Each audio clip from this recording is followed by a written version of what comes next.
पिछली वाले अगर आपने वीडियो मैंने देखी होगी तो उसमें मैंने कहा था कि तब डाल्टन भाई साहब की जो थ्योरी थी तो उसको मैंने आसान भाषा में मैंने उसको एक्सप्लेन किया था और उसे आप बहुत ही आसानी से समझ पाएंगे। लिंक डिस्क्रिप्शन में भी है और आप मेरे चैनल पर भी जाके चेकआउट कर सकते हैं। तो आज हम करेंगे जो मॉडर्न एटॉमिक थ्योरियम है इसको समझेंगे।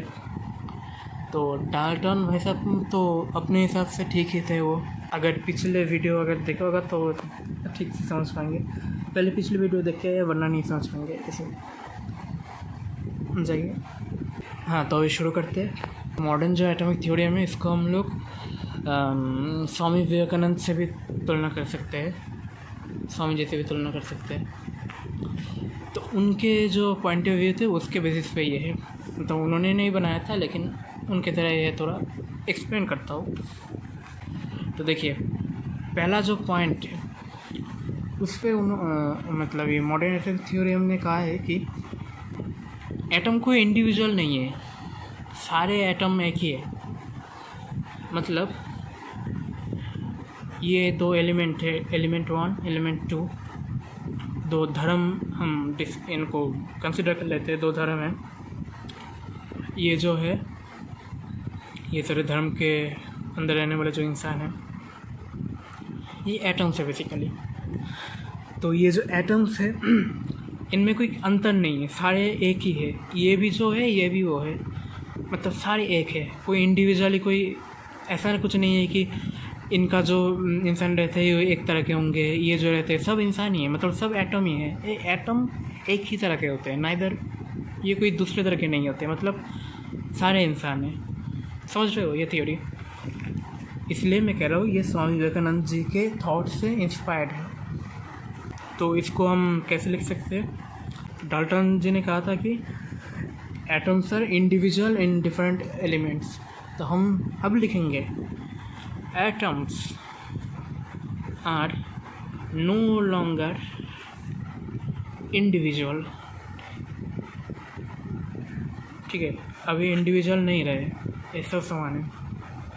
तो दूसरी बात भी उन्होंने कहा था कि हाँ दोनों समान नहीं होंगे, अंतर है दोनों में बहुत सारे, मास डिफरेंस है, मास का डिफरेंस है दोनों में, कौन किससे बड़ा है कौन किससे छोटा है ये सब चलता है। लेकिन ऐसा कुछ नहीं है, ये बाद में आता हूँ मैं, पहले और एक पॉइंट में आता हूँ मैं नेक्स्ट। वैसे पहले वाला जो मैंने बोला कि बाद में आता हूँ उसमें ज़्यादा कुछ था नहीं, यही है कि ये इसकी ही मैं बात कर रहा था, वही है कि ये एक ही है, दोनों के अंदर के जो एटम्स है वो एक ही है। तो नेक्स्ट में थे, उन्होंने कहा था कि ये सेम धर्म में रहने वाले जो कि इंसान हैं, मतलब एक धर्म में रहने वाले दो इंसान आपस में सेम होते हैं, समझे? मतलब इस धर्म में रहने वाले इंसान भी सेम होंगे, इस धर्म में रहने वाले इंसान भी सेम होंगे। डाल्टन ने कहा था दोनों में डिफरेंट होगा लेकिन अंदर ही अंदर दोनों आपस में समान होंगे। मतलब अगर ये एक इंसान है ये एक इंसान है, मतलब ये एक एटम है, ये आपस में समान होंगे। और ये एक इंसान है ये एक इंसान है, मतलब ये एक एटम है ये एक एटम है, आपस में समान होंगे, ये डाल्टन ने कहा था। और ये आपस में ये दोनों एलिमेंट समान नहीं होंगे। लेकिन मॉडर्न एटॉमिक थ्योरियम ने कहा है कि इसके अंदर रहने वाले जो दो ये इंसान जो एटम्स है, या फिर इसके अंदर रहने वाले जो दो इंसान हैं आपस में सेम नहीं भी हो सकते, समझे? मतलब ये दो आपस में सेम नहीं हो सकते और ये दो आपस में सेम नहीं भी हो सकते। दिखाता हूँ कैसे। मतलब इंसान ही है लेकिन इनका अंदर की जो चल रहा है वो सेम नहीं हो सकता। लेकिन जैसे कि धर्म में कैसा होता है, एक धर्म में कोई बुरा भी होता है कोई अच्छा भी होता है, यही स्वामी जी हमें बताते थे। और यही मॉडर्न एटॉमिक थ्योरी हमें भी बता रहा है कि दो एटम आपस में समान नहीं भी हो सकते, एक अच्छा भी हो सकता है एक बुरा भी हो सकता है, उसे ही समझ लो। और डाल्टन ने कहा था कि सब अच्छे हैं अपने अपने धर्म में। तो इसका अगर एग्जाम्पल अगर हम सोचें तो क्या हो सकता है, कार्बन मान लेते हैं, C612 जो है ये कार्बन एटम है। लेकिन देखो कार्बन के ही एटम, इसका आइसोटोप जो है C13 अलग है, ये दोनों आपस में देखा, ये अच्छा है ये बुरा है, या फिर ये बुरा है ये अच्छा है, दोनों में किंतु कोई मतलब समानता नहीं है, दोनों अलग अलग है, लेकिन दोनों है ही इंसान, दोनों एक ही धर्म के हैं लेकिन अलग अलग है। तो यही चीज़ उन्होंने समझाई थी हमें। तो इसको हम लिख सकते हैं, ये सब नोट कर लेना। Atoms of the same element, यहाँ पर लिख देता हूँ, may not be similar in all respects। ये एक्स्ट्रा जोड़ देते हैं, समझे? देखा कितने आसान होती है ये थ्योरीज। अब तुम लोग इतने कन्फ्यूजन हो जाते हो इनमें कि मॉडर्न में क्या क्या पॉइंट था, इसमें क्या क्या पॉइंट था। यही लिखे है, यही 7-8 पॉइंट है, सात पॉइंट है कुल मिलाकर मॉडर्न एटॉमिक थ्योरी में। और डाल्टन की जो थ्योरम है उसमें है 6 पॉइंट टोटल, जो कि एक पॉइंट तो उसमें पॉइंट ही नहीं है, वो last but not the list है वो वाला। टोटल कुल मिलाकर अगर हम सोचे तो वो 5 पॉइंट होंगे। और फैन की नॉइस को थोड़ा इग्नोर करना। तो नेक्स्ट जो पॉइंट है उसमें मॉडर्न एटॉमिक थ्योरम के मानना है कि ये 2 धर्म के लोगों की मेंटालिटी एक भी हो सकते हैं, समझे, या आपस में एक भी हो सकते हैं। ये भी नास्तिक हो सकते हैं, ये भी नास्तिक हो सकते हैं, या फिर इनके अंदर भी दूसरे धर्म के प्रति रिस्पेक्ट है और इनके अंदर भी दूसरे धर्म के प्रति रिस्पेक्ट है। मतलब ये दोनों आपस में सेम हो सकते हैं, मतलब 2 एटम्स, यानी कि 2 इंसान आपस में सेम भी हो सकते हैं, 2 अलग अलग धर्म के। तो इसका एग्जांपल होगा आइसोबार्स। आइसोबार्स जो है वो इनका एग्जांपल, कार्बन और नाइट्रोजन अगर आप पकड़ ले, ये दोनों है तो अलग लेकिन इनकी सोच एक है। कार्बन 14 और nitrogen 14।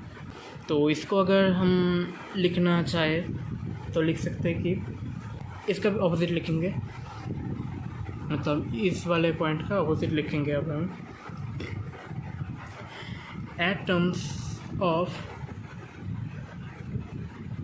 different elements may be similar in all respects। ठीक है, कितने पॉइंट हुए? 1 2 3 पॉइंट हुए। ठीक है, 3 पॉइंट है। ये जो नोट है आपको मेरे डिस्क्रिप्शन में मिल जाएगा, और गूगल ड्राइव का जो लिंक है वो सब डाउनलोड कर सकते हैं। जो अभी नेक्स्ट जो पॉइंट है उसमें कहा गया है कि atom is the smallest unit participating in the chemical reaction. मतलब एटम स्मॉलेस्ट पार्ट है केमिकल रिएक्शन में भाग लेने वाली, रिएक्शन में भाग लेने वाली ये सबसे क्षुद्र, मतलब सबसे छोटे पार्टिकल्स है। पार्टिकल्स तो नहीं कह सकते, मैंने यूनिट कह सकते हैं। हाँ, तो क्या कह रहा था, एटम सबसे छोटे यूनिट से केमिकल रिएक्शन में पार्टिसिपेट करने वाली, ये ऐसे लिख लो कि ये सबसे छोटे यूनिट से। Atoms is the smallest unit participating in chemical reaction।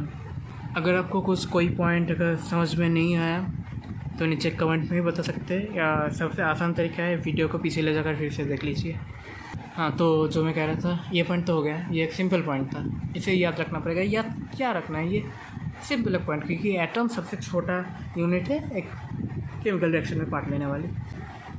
अगला जो हमारा पॉइंट है वो है कि वो जो शर्त कह रहे थे यहाँ पर हमारे डाल्टन भाई साहब ने, जो शर्त कहा था यहाँ पर कि दोनों अगर एलिमेंट्स अगर फिर में कॉम्बाइन होना चाहे, अगर मिलना चाहे तो उनको कुछ शर्तें माननी पड़ेगी, एक रेशियो में आना पड़ेगा।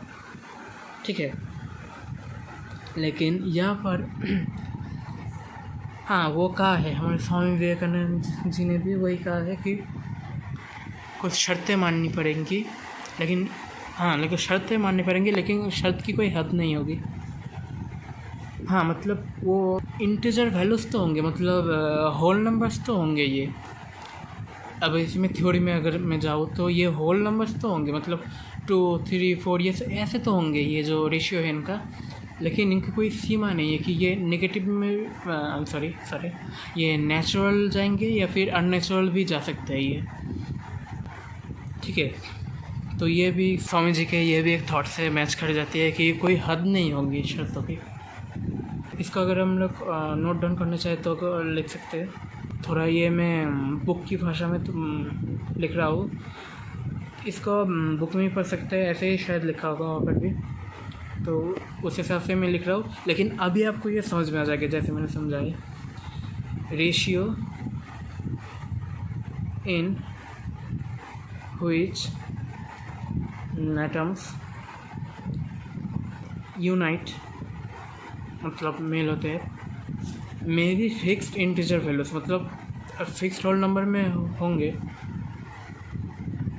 मे be fixed integer values but they are not simple always, मतलब वो कभी भी ऐसे पर्टिकुलरली एक ऐसे नहीं होंगे, सिंपल नहीं होंगे कभी भी ये।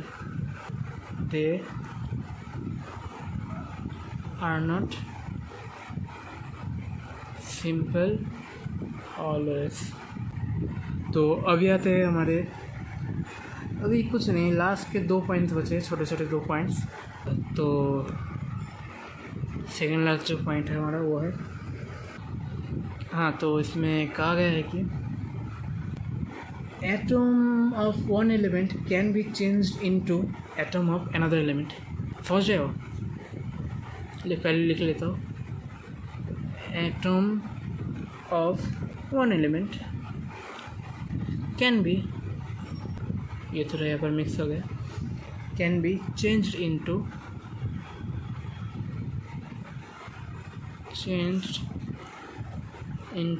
atom of another element। तो ये दो जो एलिमेंट थे उनके अंदर ये जो एटम थे ये आपस में चेंज हो सकते हैं, मतलब कोई एक धर्म से दूसरे धर्म में जा ही सकता है, कोई पाबंदी नहीं है। तुम्हारे अगर इच्छा है तो तुम जा सकते हो। यही है एटम का धर्म और यही है इंसान का भी धर्म, जो कि स्वामी जी के और एक थॉट से मिल खाता है। तो यही था, सब बहुत छोटा पॉइंट था ये, लेकिन बहुत इम्पोर्टेंट पॉइंट था कि एटम चेंज हो सकते हैं आपस में, काहे कि ये लोग सेम है। पिछले पॉइंट्स में मैंने पूरा क्लियर कर दिया कि ये सब सेम ही है, सब इंसान ही है, तो ये एकदम से दूसरे धर्म में जा ही सकते हैं। और अभी आते हैं लास्ट पॉइंट पे, ये बहुत ही छोटा पॉइंट है। एटम का जो मास होता है, मास of an atom can be changed into energy।